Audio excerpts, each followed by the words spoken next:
Hey everyone, welcome back to the Dave Kittle Show. This is Dave Kittle. I'm the owner of Concierge Pain Relief Home Physical Therapy here in New York City and the CEO of the Fieldmaker Group. We're currently acquiring physical therapy practices. I have nothing to sell you. We are trying to put out free, valuable content for therapy practice owners and healthcare business owners just like you.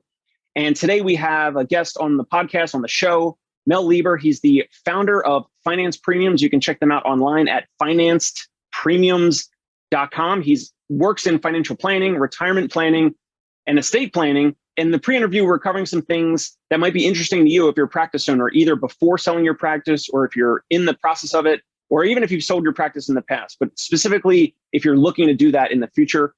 We're going to cover things such as ways to legally and compliantly use leverage to multiply your retirement income. We're going to talk about the pros and cons of different retirement options, 401k, Roth IRAs, and also there is potentially something better or way better, as Mel is going to help cover as an option for you guys. Many business owners may not have a full idea or may not have a clue about their situation in regards to retirement, what's going to replace their income. We have all that and more. Before we get into it, Mel Lieber, welcome on the show. Thanks a lot for your time, and tell the audience a little bit about yourself. Okay, Dave, thank you for having me. I really appreciate it. It's You're welcome. Great meeting you. It's great being here, and it's great talking to all you who are listening.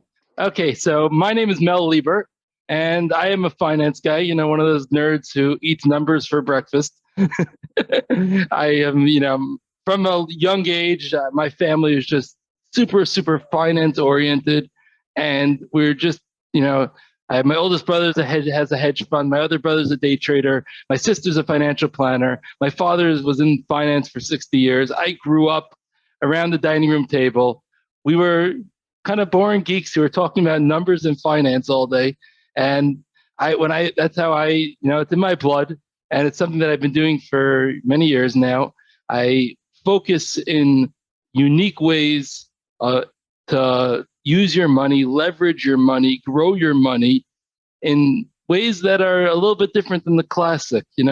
Everybody's busy doing the same thing. And I try to be a little unique, a little different, and try to find some unique products to grow your money in a greater way.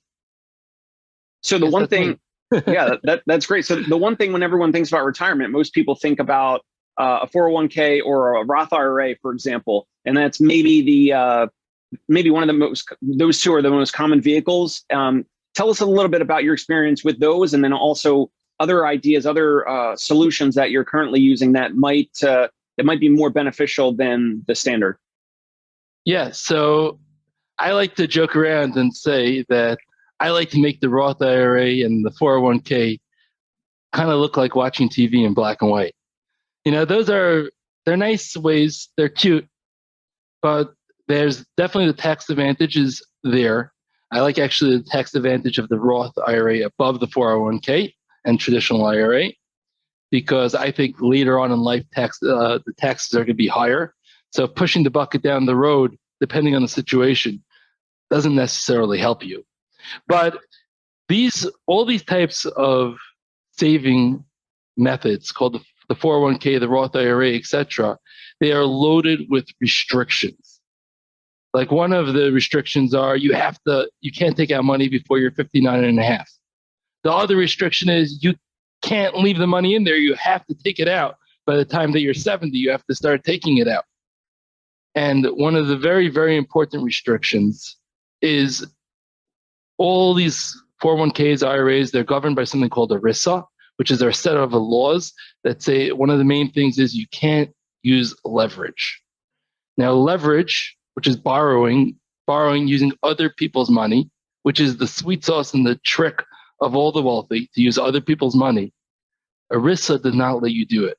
It's designed to protect you because it's designed against people that are going to use in 401ks. Their money is going to be managed in ways that are too risky for you.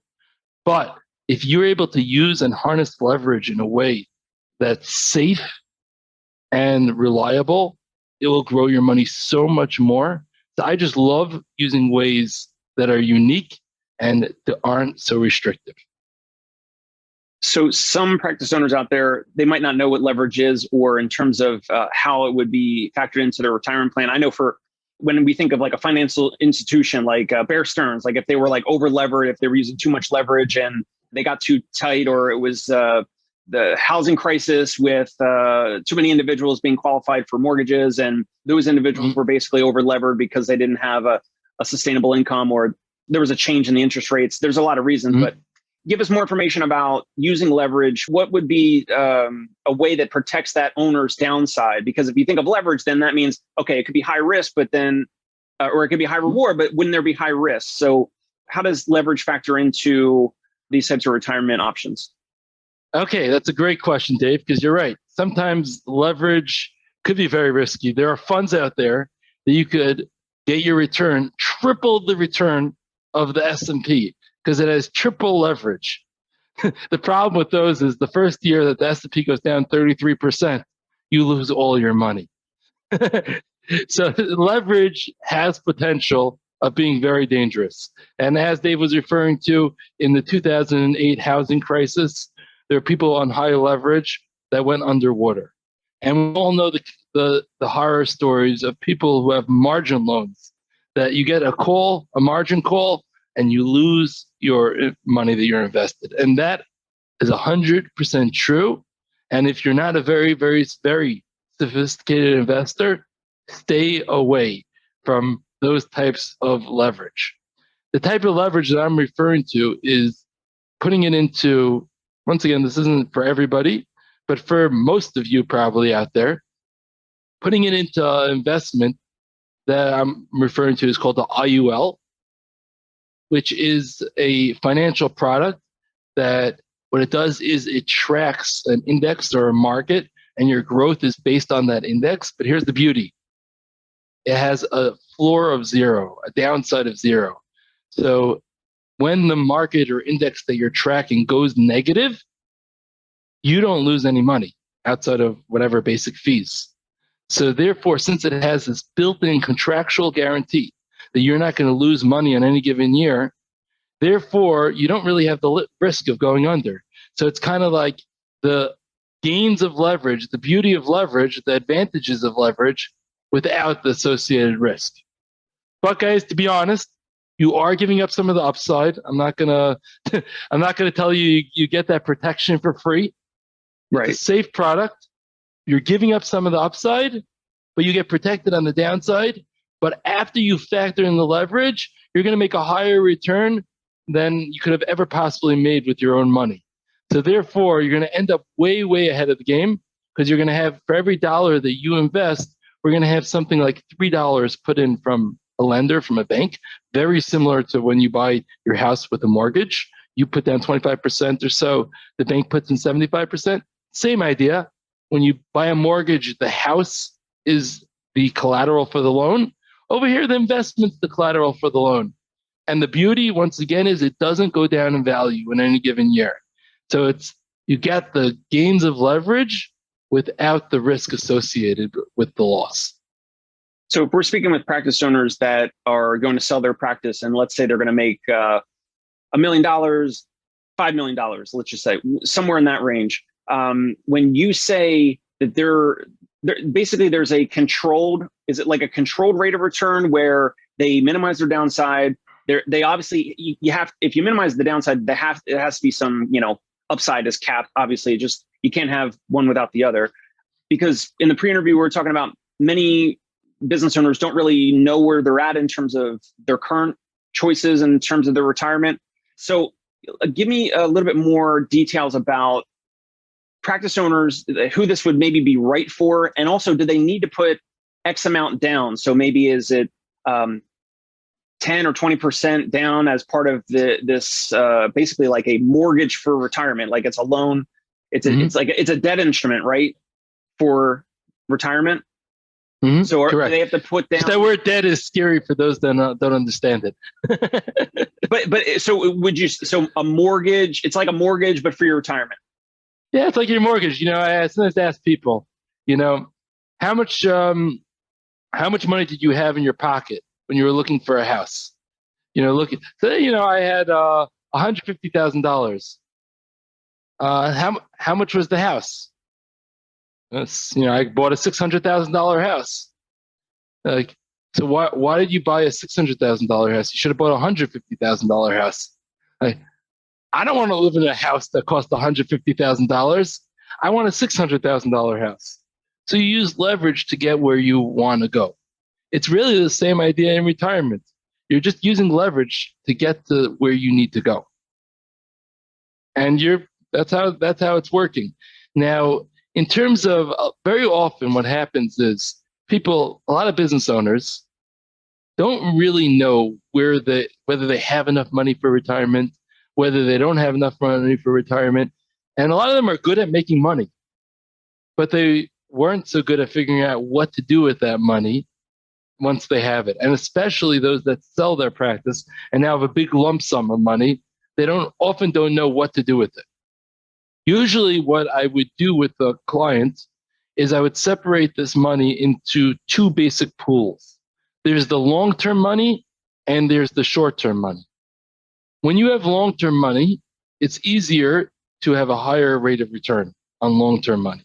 On short-term money that you know you're going to need to access in the short term, it's harder to have a high rate of return. But you're going to figure out how much money you're going to need in the next 15 years or so, and we're going to plan something. It depends on the age, etc., of the client and how much risk they're willing to take. There's nothing wrong with risk as long as somebody's willing to take it. And if they're not willing to take risk, then we won't set them up with risk. But, most clients don't even know themselves how much risk they're really willing to take. And that's a good conversation that I love having with people, to really find out what risk level they are prepared. And that's for the short-term money.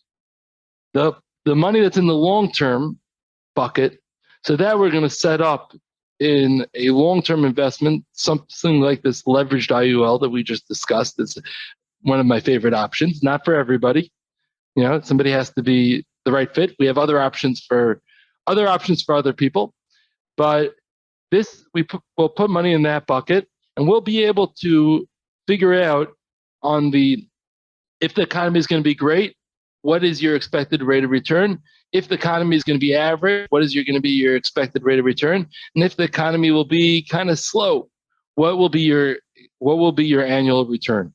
And once you reach 65, you're going to get that stream of cash. And by the way, it doesn't have to be 65. It's all up to you. You could decide to retire at 55. You could decide to retire at 75. And it's good if you tell me this up front, and then we could build that into the plan.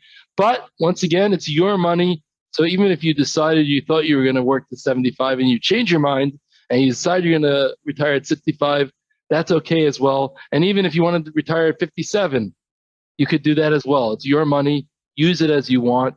But we'll set up a plan for you to have the greatest growth, because there's a lot of things that people don't realize, especially if you're not so financially savvy. And the way that you invest your money makes a tremendous difference, especially when we have many years in front of us on the table. So, we're going to want to set yourself up to a high growth rate. And that's going to make all the difference for you, for your wife, for your husband, for your children. And it will make a different life for you later on in life.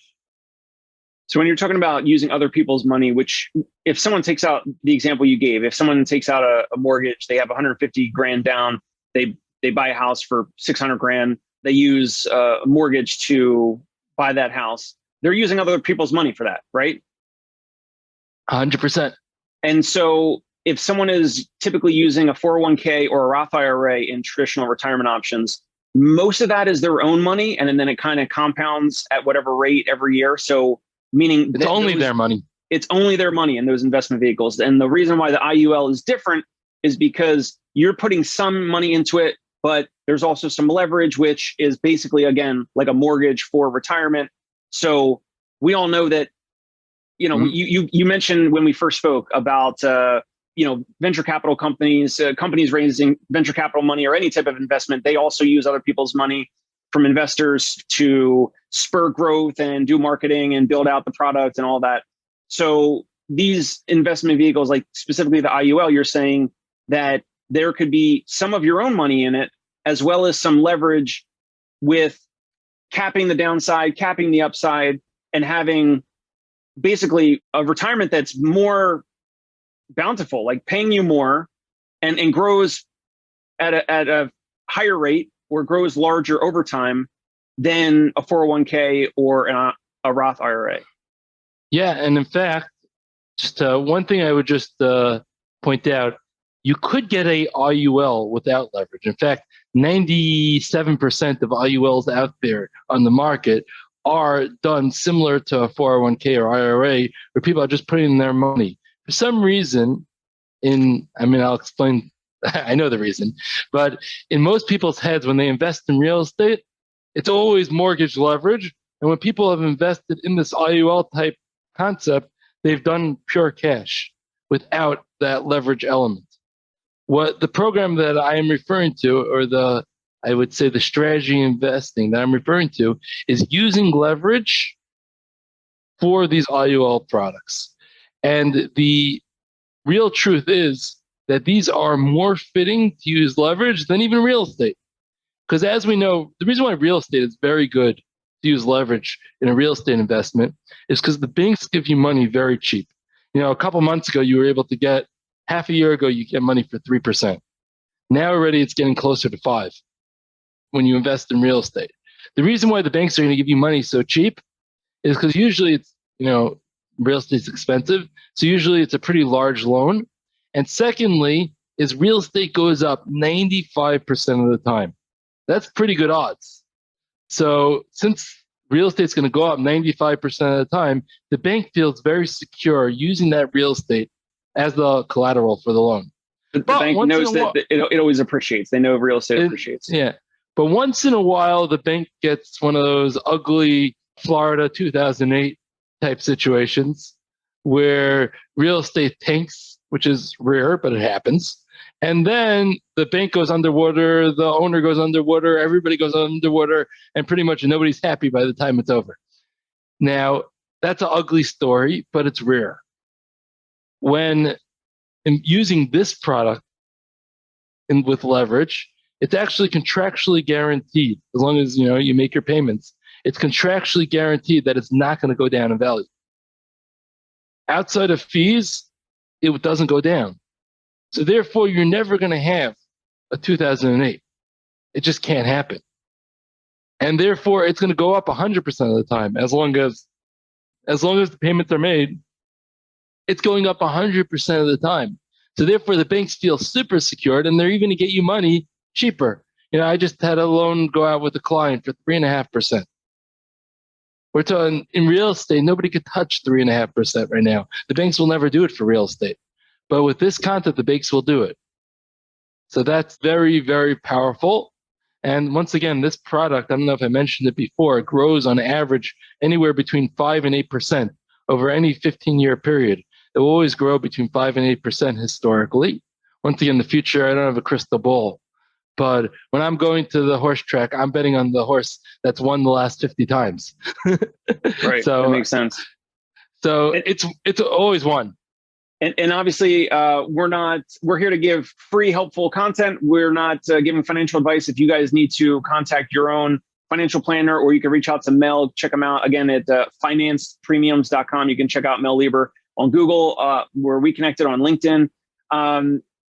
When we were talking, you touched on it earlier, where many practice owners, let's say they're going to sell their practice for $2 million, and let's say the individual is 58 years old, let's just say, random age. They are maybe going to stick around for 6 to 12 months, help the transition from where their practice or their multiple locations.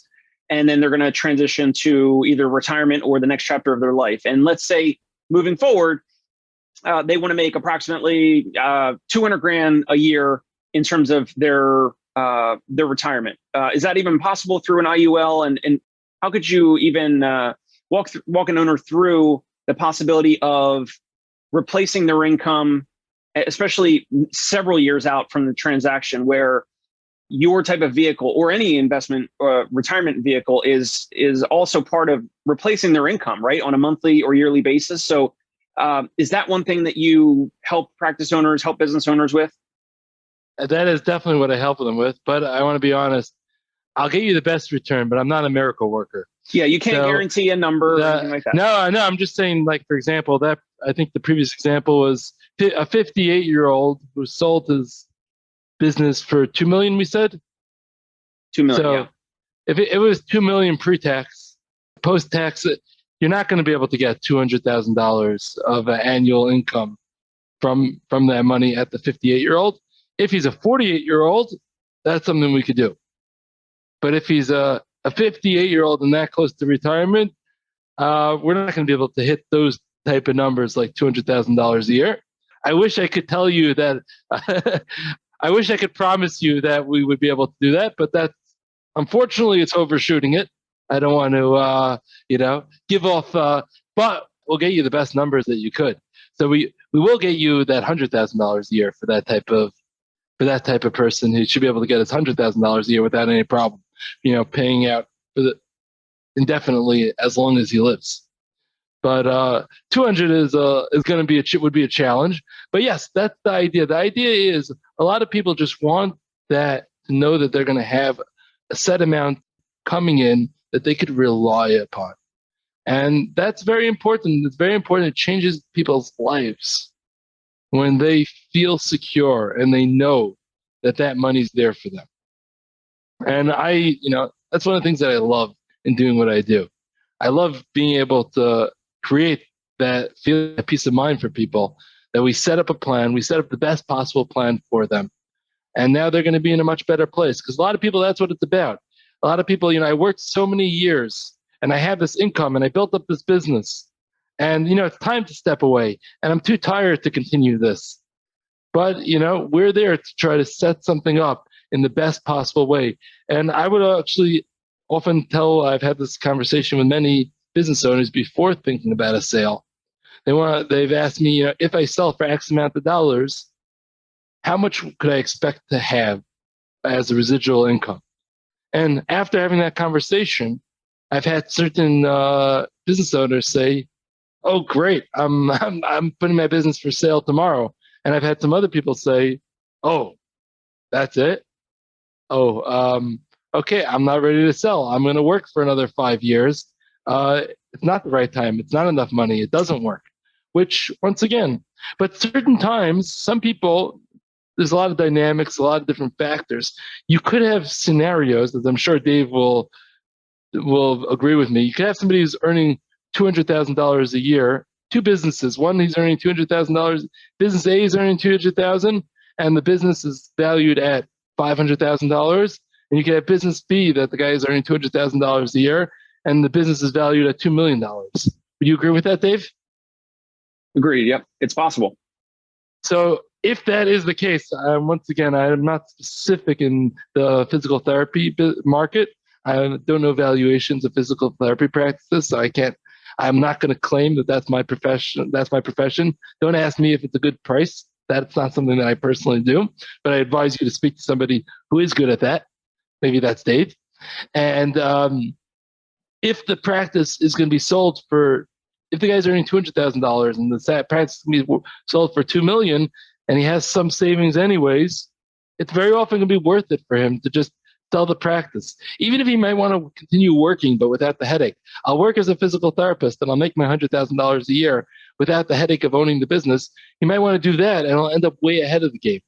Versus the guy if it's worth $500,000 and he's going to go from $200,000 income to $100,000 income, then it probably is less likely worth it. But these are all things that I love sitting down with people and cracking the numbers. Because I've had people who were so happy when they found out that they could sell their business and just work a regular 9 to 5 without the headache. I'm not ready to retire for another 7 years, but I could work for the other 7 years without the headache, and now let my money work for me in a way that's much more efficient for setting me up for the long term. That's always something that's worth thinking about for a business owner. That's funny that you mentioned. We do have a few practice owners that we're speaking with who are interested in selling, continuing to treat and kind of work in the business, but they don't want to do the hiring, the firing, the admin, the billings, a lot of the operation side of things. So with that extra time, they could focus on speaking with you, working with others around their retirement so that they actually have, hours in their day or hours in their week to actually be focusing on this, not to be doing all the back end stuff in the business, in the practice, so they could be focusing on that longer term vision. They could actually continue in many instances, whether we acquire them or someone else acquires them. Typically a buyer would be okay with that and say, hey, yeah, if you want to continue to treat and help, you could continue to treat for the next 2 to 5 years, whatever makes sense for both sides. And then that owner would then have more time, more mental bandwidth to be focusing on the long term and their options and, contributions and learning about this whole process if they haven't already done so. And then kind of offloading the admin and the operations side to whoever is the buyer. Mm-hmm. And Dave, I think you would agree. Sometimes, if it's a very healthy business where the employees really respect this owner and he knows how to run the show, it's too much for him. I imagine it could increase the value of the business if you're going to say, I'm going to stay aboard for the next 2 to 5 years to make a smooth transition. And everybody's, I know I'm there to help you and I know how everything works. And especially if his face is the face of the business, I imagine that could be helpful. It would definitely be helpful. It would certainly de-risk the situation for us. And if it can be de-risked, then we would potentially pay more for that.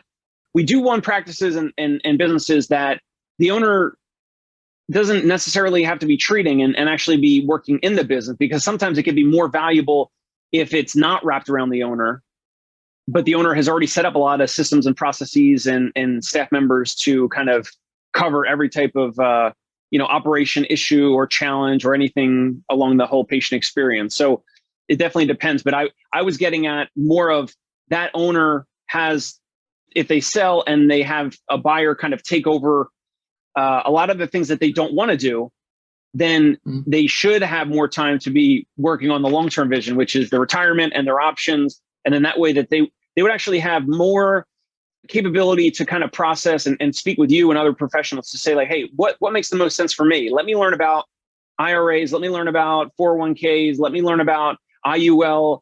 Let me speak to Mel and see what's more information on the IUL and how much leverage would I be comfortable with, right? Because you said they can use leverage, but they don't have to.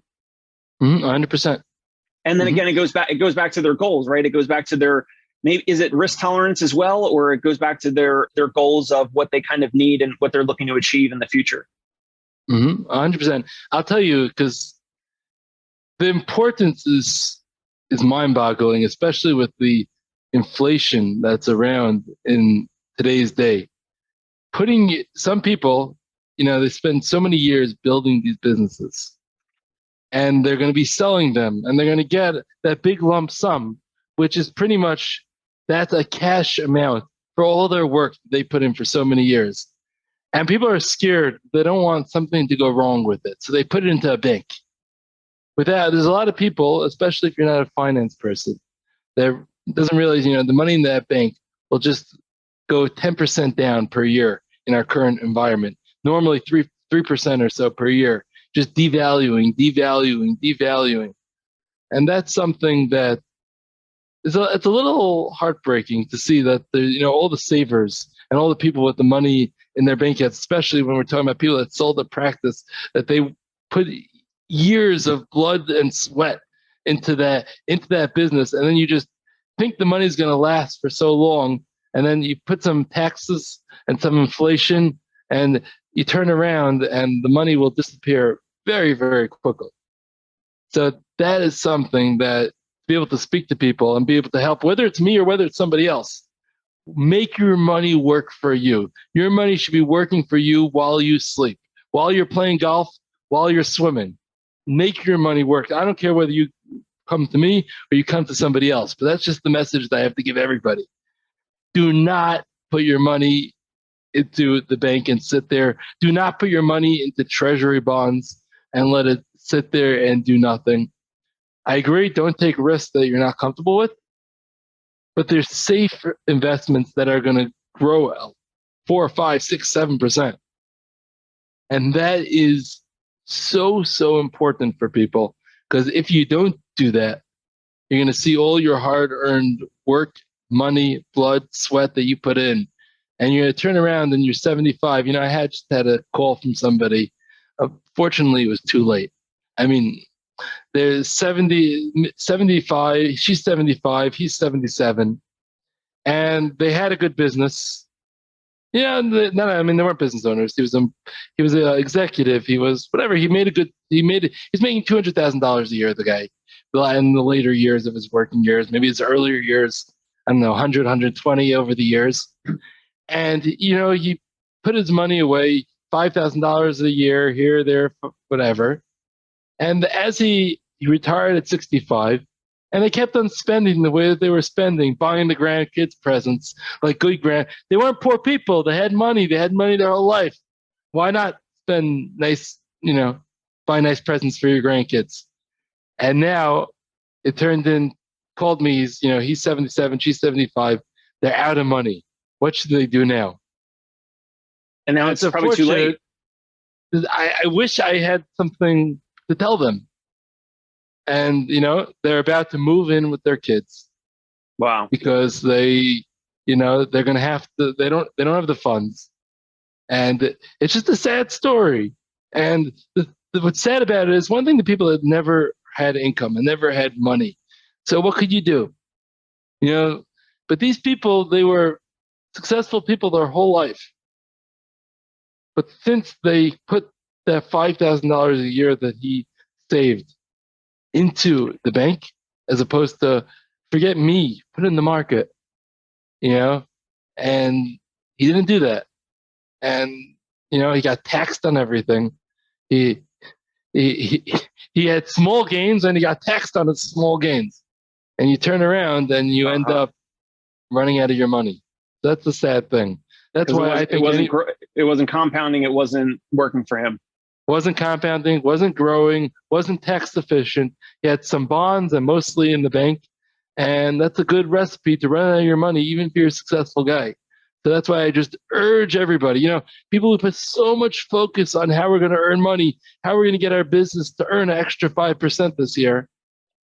And people don't take the time to focus on how I'm going to have my money grow for me. Or I'm selling my business. It's great. I have $1 million. But you got to focus on the net, then what? Because the then what is almost as important as how am I going to earn that extra money. Yeah. Wow. We'll have to leave it at that. Mel Lieber, thank you so much for coming on. You guys can check him out at www.financedpremiums.com. You can also type in Mel Lieber and connect with him on LinkedIn. If you want to give your email address or any other place for the audience to connect with you, learn more about what you're doing and how you can potentially help them? Yeah, that'd be great. You could email me at Mel, M-E-L, at financedpremiums.com. That's financed with a D at the end, premiums with a S at the end.com, Mel at financedpremiums.com. You could give me a call, 347-619-2999. Happy to speak with you. And I love speaking to business owners. That's what I do all day. Excellent, Mel. Thank you so much for your time. We'd love to have you back in the future. Okay, Dave, I really appreciate it. And guys, you should know, Dave's a great guy. So you should appreciate that he's bringing me on, bringing other people on, giving you guys some free good info. And you should appreciate Dave. I appreciate him. And thank you so much, Dave, for having me on. Thank you very much. I appreciate that. Hey, it's Dave Kittle. Are you a healthcare business owner or physical therapy practice owner who is looking to figure out your succession plan or exit strategy? We might be able to help. And in fact, we may be interested in acquiring your practice. If you're interested, you can reach out to me. Shoot me an email at dave@conciergepainrelief.com. That's DAVE at CONCIERGE, painrelief.com. Or you can call me at any time, 646-781-8884.